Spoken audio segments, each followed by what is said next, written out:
আহত একটি কালনাগিনী সাপের এক্স-রে করে তার ভাঙা হাড়ের চিকিৎসা দিল একটি স্বেচ্ছাসেবী দলের সদস্যরা।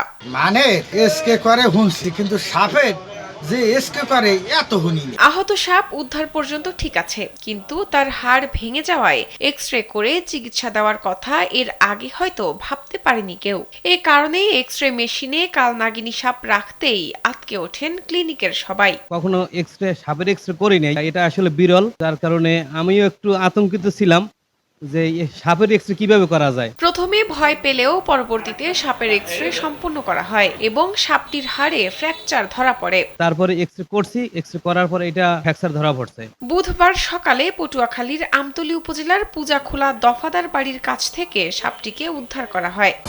Original product, best service and best offer. Your right choice, Transcom Digital.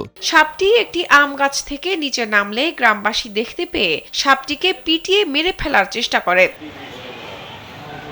তবে এনিম্যাল লাভার্স অব পটুয়াখালীর কলাপাড়া শাখার সদস্যরা সাপটিকে উদ্ধার করেন। এরপর কলাপাড়া উপজেলা সহকারী কমিশনার ইয়াসিন সাদিকের সহায়তায় ভেটেরিনারি সার্জনের পরামর্শ অনুযায়ী এক্স-রে শেষে চিকিৎসা শুরু করা হয় আহত সাপটির। Yasin Sadiq sir, executive magistrate Kalapara Patuakhali হস্তক্ষেপে এটির চিকিৎসার জন্য আমরা কথা বলি।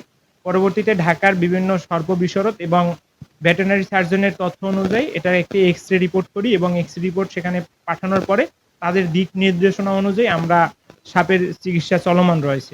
এই ঘটনায় এলাকায় চাঞ্চল্যের সৃষ্টি হয়েছে। সাপের এক্স-রে হয় তা আমার জীবনের এই 63 বছরে এই প্রথম শুনলাম। এই আশ্চর্যকর এবং বিস্ময়কর ব্যাপারটি দেখার জন্য হাসপাতালে গিয়ে দেখার সৌভাগ্য হয়নি। বাংলাদেশে এই প্রথম শুনলাম সাপেরও এক্স-রে করা হয়। পরিবেশ সচেতন মানুষেরা সাপের চিকিৎসায় সঠিক সিদ্ধান্ত নেওয়ায় সংশ্লিষ্টদের প্রশংসা করেন। সাপের চিকিৎসা করে এবং সাপের এক্সরে, এটা আমার দেখাই প্রথম। গতকালকে এই সাপটির এক্সরে করেছে এবং তাকে চিকিৎসা দেওয়া হয়েছে। এজন্য এনিমেল লাভার্সের যারা সদস্যরা আছেন তাদেরকে ধন্যবাদ জানাচ্ছি। সাপ রক্ষায় সকলের এগিয়ে আসারও আহ্বান জানান কলাপাড়ার সাধারণ মানুষেরা। আমাদের সকলের উচিত সাপ রক্ষায় এগিয়ে আসা এবং সাপকে না মারা, কারণ সব সাপে আসলে ওরকম বিষ নাই।